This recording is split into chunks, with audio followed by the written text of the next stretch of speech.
Hi friends, welcome to பாவையின் பாதையில் channel. இன்றைக்கி இந்த வீடியோவில் என்ன பார்க்க போகிறோன்னா, வீடு கட்டும்போது போர் போடுறதுக்கு நமக்கு எவ்வளோ செலவாகும் அப்படிங்கிறத பற்றியும், தென் போர் போடுறதுக்கு முன்னாடி நம்ம என்னென்ன விஷயங்களை தெரிஞ்சுக்கிட்டோன்னா நமக்கு யூஸ்ஃபுல்லாக இருக்கும் அப்படிங்கிறதையும் இந்த வீடியோவில் வந்து சொல்லியிருக்கேன். ஸோ வீடியோவை கடைசி வரை ஸ்கிப் பண்ணாமல் பாருங்கள்.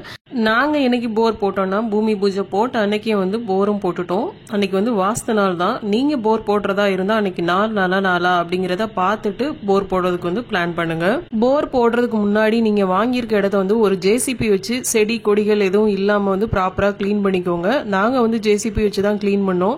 1200 500 வாங்கினாங்க. ஒரு 20 மினிட்ஸ்க்குள்ள நல்லா கிளீன் பண்ணி கொடுத்துட்டாங்க.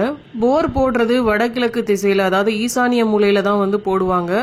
பட் நீங்கள் போர் போடுறதுக்கு முன்னாடி வந்து நீரோட்டம் பார்த்துக்கோங்க. அதாவது டிவைன் பார்க்குறதுன்னு சொல்லுவாங்க. சில பேர் வந்து தேங்காய் வச்சு பார்ப்பாங்க, சில பேர் வாட்சு செயின் இப்படி வச்சு பார்ப்பாங்க. உங்களுக்கு எது இஷ்டமோ அதுபடி வந்து நீரோட்டம் பார்த்துக்கோங்க. ஃப்ராங்காக சொல்லணும்னா நாங்கள் வந்து நீரோட்டம் பார்க்கல. பை காட்ஸ் கிரேஸ் வந்து எங்களுக்கு வந்து தண்ணி வந்துருச்சு. பட் எங்கள் பக்கத்து பிளாட்டில் பார்த்தீங்கன்னா 200 அடி போட்டும் வந்து அவங்களுக்கு தண்ணி வரல. அதுக்கு பக்கத்தில் பார்த்தீங்கன்னா ரீபோர்லாம் போட்டாங்க, தண்ணி வராமல். ஸோ நீரோட்டம் பார்த்துக்கோங்க, இல்லைனா நமக்கு ஒரு செலவுக்கு வந்து இரு செலவாயிரும், மனசும் ரொம்ப கஷ்டப்பட்டுரும். அதுக்காக தான் சொல்கிறேன். தென் வீடு கட்டுறதுக்கு முன்னாடியே வந்து போர் போடுறது ரொம்ப பெஸ்ட்டு என்ன கேட்டால். ஏன்னா வீடு கட்டிட்டு நம்ம போர் போட்டோம்னா வெஹிக்கிள் வரதுக்கு கஷ்டமாக இருக்கும். தென் போர் போடுறதுக்குமே கஷ்டமாக இருக்கும். இந்த பெரிய வண்டி வச்சு நம்ம போர் போட முடியாது. அதாவது இந்த பவர் ட்ரில்லர்னு சொல்லுவாங்க, இதை வச்சு போட முடியாது. ஸ்டாண்ட் மாதிரி வச்சு போர் போடுவாங்கல்ல, அதுதான் வந்து பண்ண முடியும்.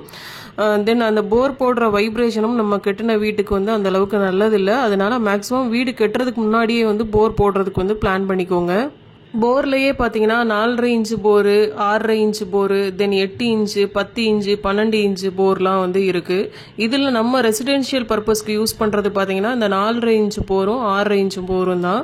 கமர்ஷியல் பர்பஸ்க்கு தான் வந்து இந்த பெரிய போர்லாம் யூஸ் பண்ணுறோம். அதாவது இண்டஸ்ட்ரியல் பர்பஸ்க்கு, அப்புறம் வந்து இந்த வயலுக்கெலாம் யூஸ் பண்ணுறதுலாம் பார்த்தீங்கன்னா இந்த பெரிய போர் வந்து யூஸ் பண்ணுவோம். அதாவது அதிக ஹெச்பி மோட்டார் எங்கெல்லாம் யூஸ் பண்ணுமோ அதுக்கெலாம் வந்து பெரிய போர் மேக்ஸிமம் வந்து யூஸ் பண்ணுவோம். வீட்டுக்கெலாம் பார்த்தீங்கன்னா 1 ஹெச்பி இல்லை 1.5 ஹெச்பி தான் மேக்ஸிமம் வந்து நம்ம யூஸ் பண்ணுவோம். அதனால வந்து நம்ம ரெசிடென்ஷியல் பர்பஸ்க்கு வந்து சின்ன போரே வந்து போதுமானது. நாங்கள் யூஸ் பண்ணது பார்த்தீங்கன்னா 6.5 இன்ச்சு போரு. லாரியில் வந்திருக்கு பார்த்தீங்களா, இப்படி தான் இருக்கும். இதை வந்து பவர் ட்ரில்லர்னு சொல்லுவாங்க.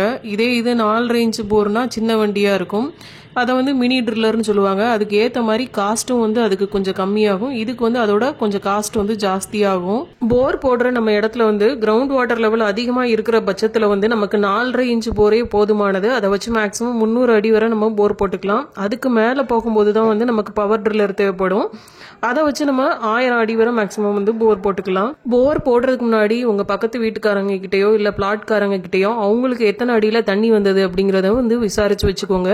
தென் போர் போடுறதுக்கு வண்டி சொல்கிறதுக்கு முன்னாடி 2-3 வண்டிக்காரங்க கிட்ட விசாரித்து கொட்டேஷன் வாங்கி வச்சுக்கோங்க.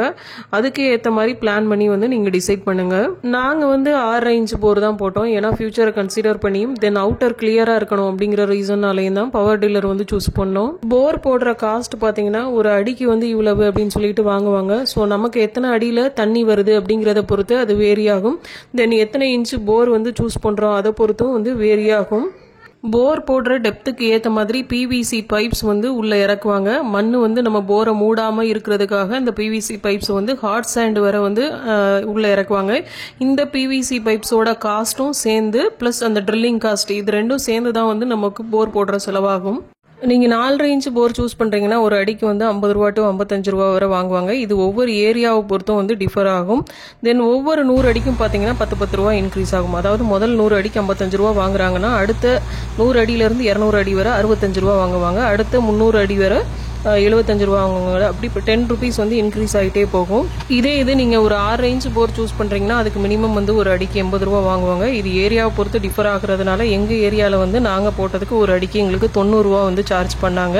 அதாவது முதல் 100 அடிக்கு ஒரு அடிக்கு வந்து 90 ரூபாயும், அடுத்த 100 அடியிலேருந்து 200 அடி வரை ஒரு அடிக்கு வந்து 100 ரூபாயும் வந்து வாங்கினாங்க. எங்களுக்கு பார்த்தீங்கன்னா 80 அடியிலே தண்ணி வந்துருச்சு. பட் நாங்கள் போர் போட்டது பார்த்தீங்கன்னா 200 அடி வரை போர் போட்டிருக்கோம். எங்கள் ஏரியாவில் பார்த்தீங்கன்னா 40-50 அடியில் கூட சில பேருக்கு வந்து தண்ணி வந்துருச்சு. சில பேருக்கு 250 அடி வரை போர் போட்டும் கூட தண்ணி வரல. ஸோ நீங்கள் போர் போடுறதுக்கு முன்னாடி கட்டாயம் வந்து நீரோட்டம் பார்த்துக்கோங்க. எங்களுக்கு போர் போடுறதுக்கு டோட்டலாக எவ்வளோ ஆச்சு அப்படிங்கிறத பில்லோட இதில் வந்து அட்டாச் பண்ணியிருக்கேன். ஸோ அதை இப்போ பார்க்கலாம். இது வந்து நமக்கு போர் போடுறவங்க ஃபஸ்ட்டே நமக்கு கொடுத்த ஒரு ரஃப் எஸ்டிமேஷன் தான். இதில் எவ்வளோ போட்டிருக்காங்க அப்படிங்கிறத பாருங்கள். இப்போ அவங்க கொடுத்த பில்லையும் வந்து இது கூட அட்டாச் பண்ணுறேன், அதை பார்க்கலாம். முதல் 100 அடிக்கு பார்த்தீங்கன்னா 90 ரூபா வந்து சார்ஜ் பண்ணியிருக்காங்க. ஒரு அடிக்கு 90 ரூபானா 100 அடிக்கு பார்த்தீங்கன்னா 9000 ரூபாய் ஆச்சு. அடுத்த 100 அடிக்கு அதாவது 200வது அடி வரை பார்த்தீங்கன்னா 100 ரூபாய் வந்து சார்ஜ் பண்ணியிருக்காங்க. அடுத்தடுத்த 100 அடிக்கு பார்த்தீங்கன்னா 10 ரூபா வந்து இன்க்ரீஸ் ஆகும். ஸோ இதுக்கு வந்து 100 ரூபாய். ஸோ 100 × 100 10,000 ரூபாய் ஆச்சு. ஸோ நமக்கு ட்ரில்லிங் காஸ்ட் மட்டுமே பார்த்தீங்கன்னா 19,000 ரூபாய் வந்து ஆச்சு. நாங்கள் வந்து 200 அடி வரை போர் போட்டதுனால எங்களுக்கு அந்த ட்ரில்லிங் காஸ்ட் மட்டும் பார்த்தீங்கன்னா 19,000 ரூபாய் வரை ஆச்சு. இதே வந்து சில ஏரியாவில் பார்த்தீங்கன்னா தண்ணி வராமல் இருக்கும், அவங்க வந்து நிறைய டெப்த்துக்கு வந்து போர் போட வேண்டியதாக இருக்கும்.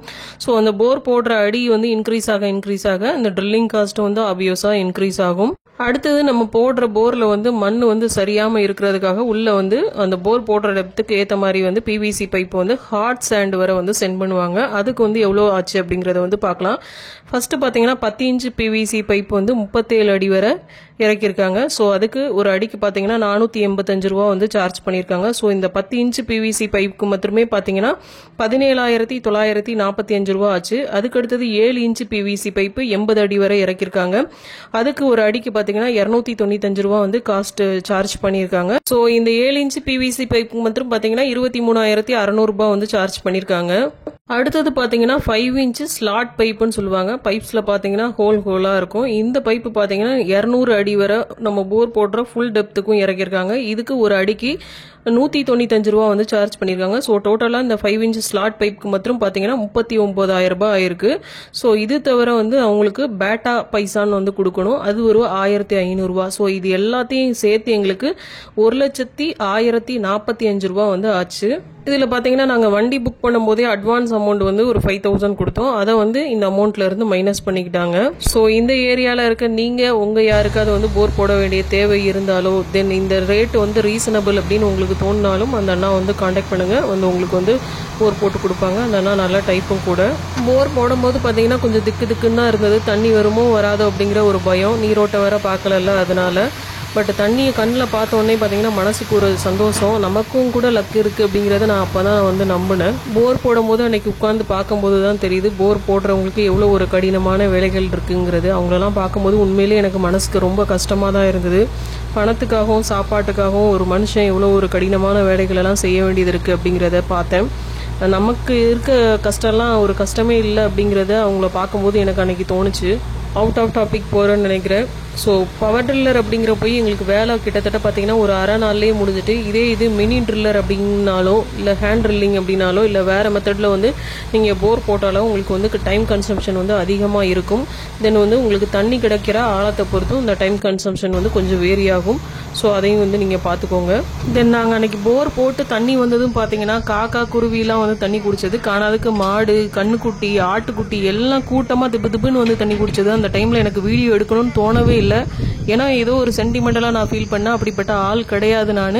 இருந்தாலும் அன்னைக்கு அது எனக்கு ஏதோ ஒரு பாசிட்டிவ் வைப் கொடுத்த மாதிரி இருந்தது. மனசுக்கு வந்து ரொம்ப சந்தோஷமா இருந்தது. போர் போடுறத பார்த்தீங்கன்னா ஒரு 11:30-12க்கு தான் வந்து ஸ்டார்ட் பண்ணாங்க. கிட்டத்தட்ட 5-5:30க்குள்ளேயே வந்து வேலை முடிச்சுட்டு அவங்களும் பைப்ஸ் எல்லாம் எடுத்து வச்சு கிளம்புறதுக்கு வந்து ரெடி ஆகிட்டாங்க.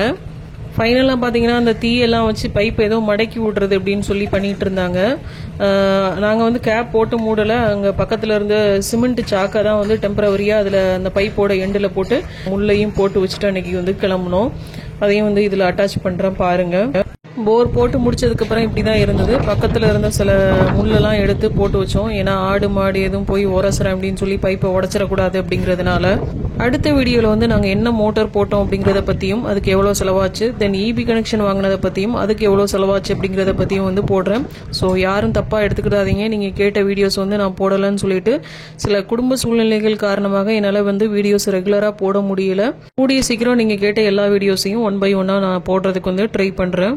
தென் இந்த வீடு கட்டுறது தொடர்பான எல்லா வீடியோஸையும் வந்து, அதாவது லேண்ட் வாங்கினதுலேருந்து இப்போ போயிட்டு இருக்க கன்ஸ்ட்ரக்ஷன் வர எல்லா வீடியோஸையும் வந்து நான் ஓன் ஹவுஸ்னு ஒரு பிளேலிஸ்ட் வந்து நம்ம சேனலில் கிரியேட் பண்ணி அதில் போட்டிருக்கேன். ஸோ தேவைப்படுறவங்க அந்த பிளேலிஸ்ட் வந்து செக் பண்ணி பாருங்கள்.